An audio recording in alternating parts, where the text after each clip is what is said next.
Pada tahun 2021, penduduk miskin Indonesia yang masuk dalam kategori miskin sebesar 10,14%, meningkat jika dibandingkan tahun sebelumnya, yaitu 9,78%. Untuk mengatasi permasalahan tersebut, pemerintah mengeluarkan paket kebijakan bantuan langsung tunai dan sembako kepada masyarakat miskin yang terdampak pandemi. Namun, kondisi di lapangan menunjukkan banyaknya bantuan sosial yang tidak tepat sasaran, atau disebut inclusion error dan exclusion error. Kasus Pak Budi misalnya yang bekerja sebagai buruh harian lepas. Ia mengeluhkan terkait naiknya harga barang kebutuhan pokok dan kondisi ini diperparah oleh fakta bahwa desa Pak Budi memiliki keterbatasan akses teknologi dan hidup terisolasi, tidak mempunyai akses sarana dan prasarana juga untuk bantuan sosial ekonomi. Kesulitan dalam memberikan bantuan sosial tentunya sangat terasa jika masyarakat pedesaan juga memiliki tingkat literasi yang rendah sehingga memperparah kondisi kemiskinan yang ada secara turun-temurun.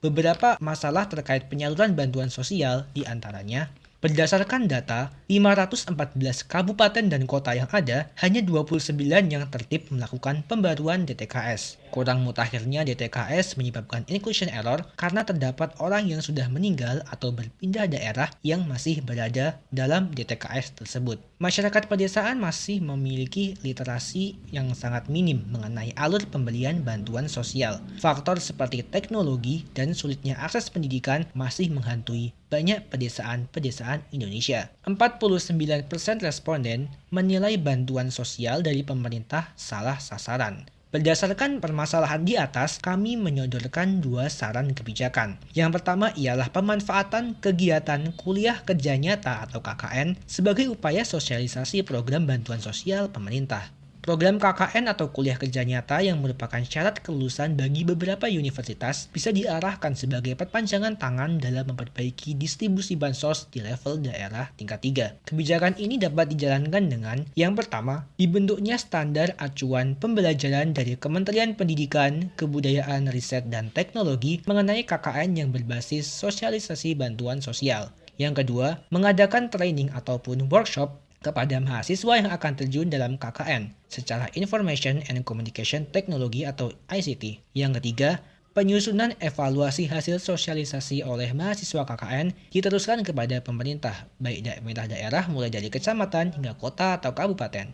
Kelebihan dari kebijakan ini ialah meningkatnya social responsibility mahasiswa perguruan tinggi dalam menyikapi isu-isu sosial di mana hal tersebut sesuai dengan tridharma perguruan tinggi. Penyediaan tenaga-tenaga sosialisasi bantuan sosial yang dibutuhkan pemerintah daerah sebagai perpanjangan tangan dan menambah database warga penerima bantuan sosial yang sebelumnya masih belum terjaring petugas sensus. Hal ini tentunya akan membantu pemutakhiran DTKS. Kebijakan ini memiliki kekurangan dalam dua aspek. Yang pertama, tidak banyak berkontribusi terhadap peningkatan literasi masyarakat pedesaan secara menyeluruh, sebab belum mencakup pembangunan infrastruktur digital yang berbentuk fisik. Yang kedua, pembuatan standar acuan pembelajaran KKN oleh Kemendikbudristek tidak akan menjaring perguruan tinggi yang menggunakan bentuk selain KKN sebagai syarat kelulusan. Nah, di samping itu, sosialisasi berbasis KKN juga punya risiko. Kebijakan ini memerlukan kerjasama yang sinergis antara mahasiswa, perguruan tinggi, dan pemerintah daerah. Pemerintah sendiri perlu bekerja sama dengan perusahaan penyedia layanan workshop digital untuk menghasilkan konten yang bermutu bagi mahasiswa, tentunya untuk meningkatkan daya paham mereka. Mahasiswa sendiri juga harus mampu beradaptasi dengan kondisi sosial budaya masyarakat, juga lokal wisdom setempat agar tidak terjadi gesekan sosial.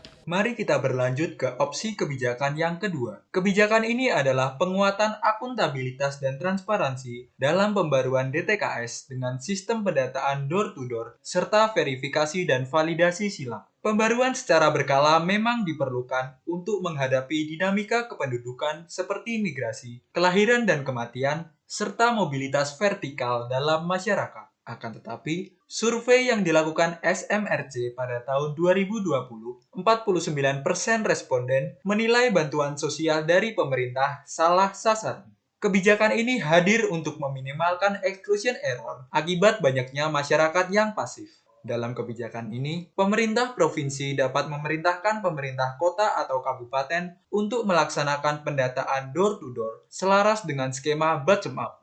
Selain itu, pemerintah provinsi juga diharapkan dapat memerintahkan pemerintah kota atau kabupaten untuk membuat tim yang akan memverifikasi dan memvalidasi silang kota atau kabupaten lain dalam provinsi yang sama. Sanksi tegas harus diberikan bila ada kesengajaan yang menyebabkan inclusion error. Kelebihan dari kebijakan ini adalah, pertama, pendataan door-to-door dapat menjangkau masyarakat yang pasif dalam pembaruan DTKS. Hal ini dapat meminimalkan exclusion error yang mungkin terjadi tanpa survei door-to-door. Kelebihan selanjutnya, verifikasi dan validasi silang membuat tiap kota atau kabupaten mengemban tanggung jawab yang besar untuk menjaga harga diri masing-masing daerah. Akan tetapi, kebijakan ini juga tak luput dari kekurangan, antara lain survei door-to-door dan verifikasi silang merupakan suatu hal yang tidak praktis dan memerlukan anggaran pemerintah setempat yang lebih. Selanjutnya, masih terdapat celah terjadinya inclusion error dan exclusion error, baik secara sengaja ataupun tidak sengaja, karena sangat sulit untuk mencapai tingkat error 0%. Nah, selanjutnya,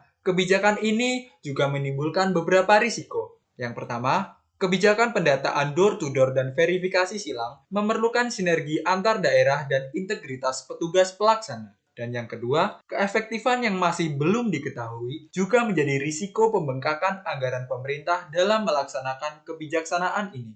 Sebetulnya kedua kebijakan yang kami usulkan bisa dijalankan bersamaan.